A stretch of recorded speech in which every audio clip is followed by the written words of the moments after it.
Hello, friends. Hey, how's it going? I just wanted to talk about what I've been doing this past week as I take a little bit of a breather from all of the racing and everything that we did last month. Honestly, I am finally fully recovered and I'm excited for what is coming into the future. As you may have seen, there are a lot of tweets, all the trailers and everything are starting to come out, and I'm really, really excited about it. We're exactly 1 week and 2 hours away from the actual announcement trailer, and I am very, very excited for that. So that is going to be awesome. But I took this week to kind of really dip my toes back into what I enjoy the most about this game, which is, hold on, gotta let the cat out, which is playing around in the crazy sandbox that we have, that is Path of Exile. There are so many tools and uniques and gems and everything in this game that there are so many potential builds. And once you have a decent amount of currency available to you, you can just go absolutely crazy and put together some really interesting combinations. You know, a lot of them may not work out, and we're actually going to start off with what was a failure for me earlier on in the week. And then I'm going to talk about what I transitioned it into, which feels really, really nice so far in early red maps. But due to my lack of time, I'm not going to be able to finish this build. So I just want to give you guys ideas, maybe inspiration, show you guys a little bit behind the scenes of how I make builds, and maybe this will give you some interesting ideas, some real build-spiration. Honestly, this is my favorite thing to do in the game, and I just wanted to share it with you guys. So let's get right into it.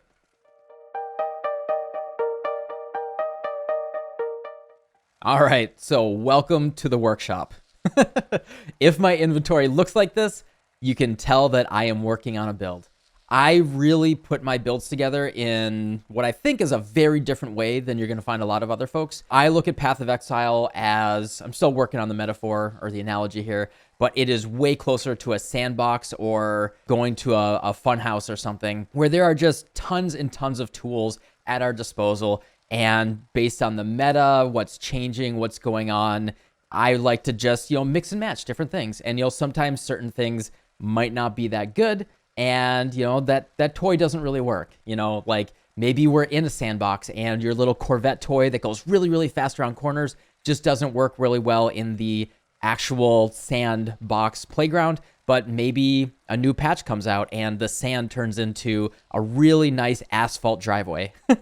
And then your dump truck that was really fun in the sandbox, picking up the sand and everything, well, that's not as fun if you're just, on the asphalt. There's nothing to play with there. Your really fast little Corvette toy, maybe that's just going to be way, way more fun in the asphalt meta. That's kind of the way that I think about the game, is like, it's totally okay for a lot of things to just be bad at certain phases of the game based on the changes and everything. But then once you find the right stuff, once everything lines up properly, then you can go back to all these different tools, and with a very wide knowledge base, you know that you can pluck these certain things out of the back of the bin and pull them out. And maybe this old toy is actually fun again. After the race events and seeing how strong Detonate Dead Ignite Prolif was, a lot of folks have been going to the drawing board and just seeing, hey, is Ignite overpowered? Spoilers, it's not.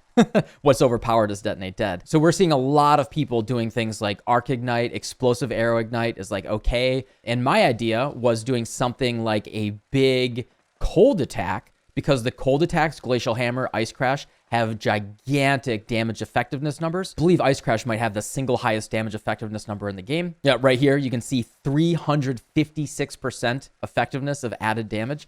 That is crazy. So my idea was get a really big Fizz two-hander, use Ice Crash or Glacial Hammer, and then combine that with the traditional Shaper of Flames. So every hit ignites, doesn't matter what damage type it is. So it's okay it doesn't matter if we're doing Fizz, Cold, whatever.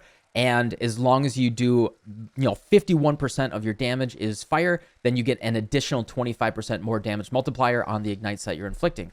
So that was my basic idea. I was going to use Ice Crash or Glacial Hammer with Cold to Fire, really big two-hander, and just see if it worked out. Put the gameplay up there so you can watch it as I talk about it, and you can kind of understand why I didn't really love it. So the crazy thing is, the damage numbers for Ignite are honestly pretty realistic. A lot of folks are thinking the 150% Ignite multiplier, maybe doing non-traditional Ignite skills that didn't get their numbers nerfed due to the buffs to Ignite.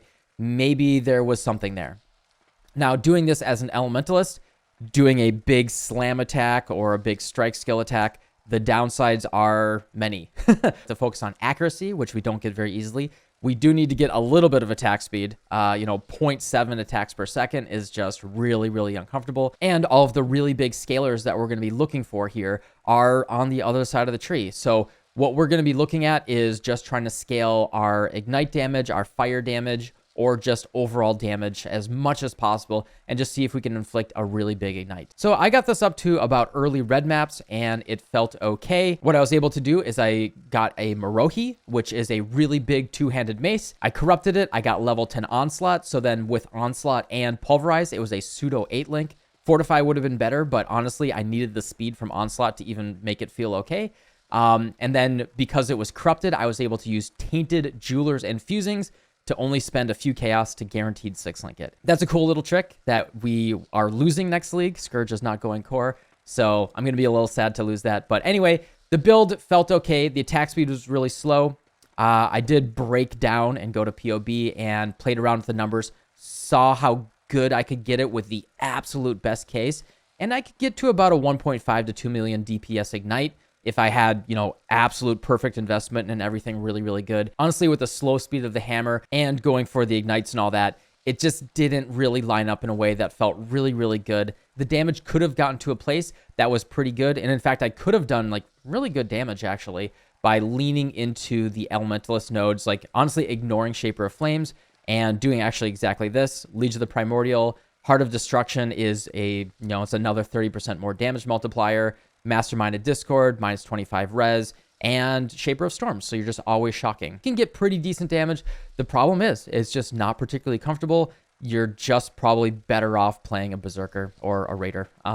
So it was a cool concept, and it was fun to play around with. Started off with Glacial Hammer, but that was even worse.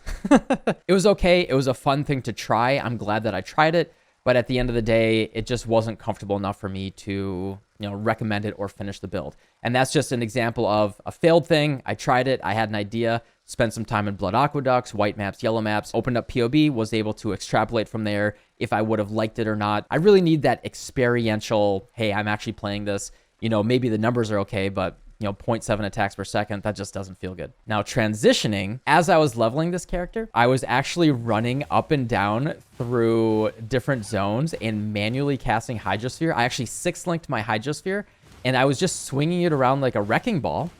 And with Herald of Ice and Shaper of Flames and Ignite Prolif, I was actually clearing the screen really, really well with it. Now, granted, it was doing like no single target, but it was really fun to actually run down Delve and just sling it around and blow everything up. Everyone in chat was laughing, and we were just having a really, really good time doing that. The next morning, after deciding that the ice crash thing was just not going to work for me, sat down and just asked myself, hey, is there something there with the Hydrosphere thing? What I really wanted to do is just, hey, you know what? There's people doing like the cast 1 damage taken, lots of fire skills. I think they're doing out an Inquisitor right now. And it's just kind of like a fun looking thing. Can I do my own equivalent version on an Elementalist, but doing something with like Spellslinger and Poet's Pens and maybe doing lightning to cold conversion and just spamming? I just really like the lightning to cold conversion. You're going to find me using Call of the Brotherhoods fairly often. Is there something there? So what I ended up with is that we did a lot of experimentation on stream yesterday, trying out many, many different gems. I was dual wielding Poet's Pens before, etc. And what we have right now is something pretty fun. I am at roughly 300,000 Cirrus DPS with, I don't really have real weapons or anything. The Mage Blood is literally just here to cover my resistances. It's not doing anything. In fact, it's actually holding me back. A good Stygian would be better here. Is there something here where I can just get a lot of lightning skills out, get really, really good, nice clear, and then figure out a way to solve the single target? And the easiest way to show that is with a map. So we're just going to run a regular tier 10 map here. I'll start off with the concept. So I have Ellie hit with barrage support here, and it is linked to faster attacks and faster projectiles. This is just my leftover int stacker gloves. Then in a Poet's Pen, I have Orb of Storms with Arc and Awakened Chain. Then in my body armor, I am currently using Shock Nova. This is me trying to figure out the single target. This could become Storm Call. This could become Ball Lightning, something like that. But for now, we're just using Shock Nova for like really, really nice clear. We're doing our Elemental Hit. The reason we're using Ele Hit is it actually has the Lightning tag. Then it is putting Orb of Storms and Arc on the ground from the Poet's Pen. And the way that Orb of Storms works is using a lightning skill while inside the orb's cloud unleashes additional bolts. Since Elemental Hit is a lightning skill, you'll notice that you'll see a line from the Orb of Storms every single time I attack with Ele Hit. That combined with Anomalous Arc, then combined with Call of the Brotherhood, we're doing 96% conversion from lightning to cold. And then in my Cluster Jewel, I have Blast Freeze. And then on top of that, we have Herald of Ice and Herald of Thunder. We have Shaper of Storms. We're always killing shocked enemies, always have Herald of Thunder active. That is then converted to cold damage, which then is also helping propagate those freezes. And then the playstyle is we just attack with Ele Hit, and then Arc and Orb of Storms and both of our Heralds are propagating and exploding the entire screen with Blast Freeze. So what this looks like is we just attack, and then everything freezes and shatters, and it's pretty wild. Yeah, the playstyle is really, really comfortable and easy. It honestly feels really, really awesome. We can clear tons and tons of monsters on the screen safely, chilling them and freezing them basically 100% of the time. Arc and Orb of Storms are absolutely going crazy, and it's pretty great. You can see even the rares and the rare packs that are spawning other monsters are just absolutely melting and disappearing. And then we can show the single target is I'm currently... Well, I wanted to explain what happened in the single target, but it's actually decent. All right, we're going to go in an Arid Lake here, do a red map. It's a low red map. Get a little bit better of a demonstration of what the DPS actually is instead of melting a yellow map boss really, really quickly. But yeah, as you can see with this monster density, it's really, really clean and nice. You're seeing the Shock Nova being triggered a lot in the body armor with the Spell Slinger. You know, all of that is absolutely in flux right now. But it just feels really, really good. This playstyle is really comfortable, and honestly, I'm pretty pleased for a build that we put together, in like roughly 4 hours. So for the single target on the boss, what we're going to do is we're manually cursing right now. Probably a curse on hit, Call of the Brotherhood would be incredible. And then we can put the Hydrosphere behind the boss, and we have the Shock Novas going, and then Arc and Orb of Storms are constantly triggering and chaining both off of our character and with the Hydrosphere. And it's actually really, really nice damage. This is the basic concept of the build, and it's fun, and I like it. The single target, as I said, is at about 300,000 DPS. We're generating our power and frenzy charges. We have Onslaught. Just feels really, really nice to always get around and clear.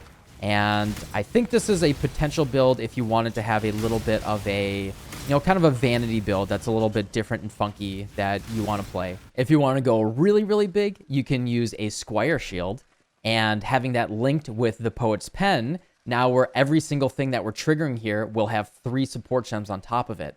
So we could have both Arc and Orb of Storms in here, and then 1, 2, 3, 4 support gems, right? If you want to go with this bunch of spells thing, putting that investment into there probably could end up with a pretty insane build. I don't want to spend that much on the build. This is just a template, a prototype for me to play around with, and just a proof of concept that, maybe you guys can find inspiring. So this was a fun little one-day experiment where I just threw together things that I had and saw what I could make. And I'm really, really happy with what I've already learned from this. I don't need to take this build to the end and make a build guide and everything. I just want to share what I've played around with here, maybe inspire some people, and, see what you guys do. So unfortunately for me, league start is very, very soon. We are 1 week away from the new league announcement. That means I need to find out what exactly my league starter is going to be.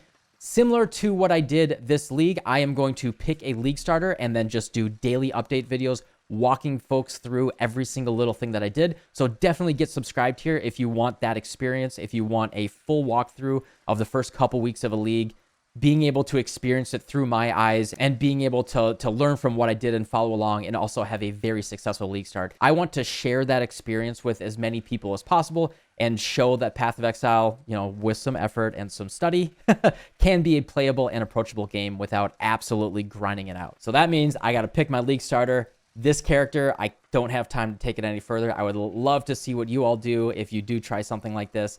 I am going to be ripping it apart, maybe even trying a Necromancer. That's kind of on the table, actually, for my League starter. And I'm going to keep experimenting with that today and for the next week before I start working on actual League Start build guides and everything. Once we have the patch notes, anyway. So anyway, thank you for watching, and I'll see y'all next time. Goodbye.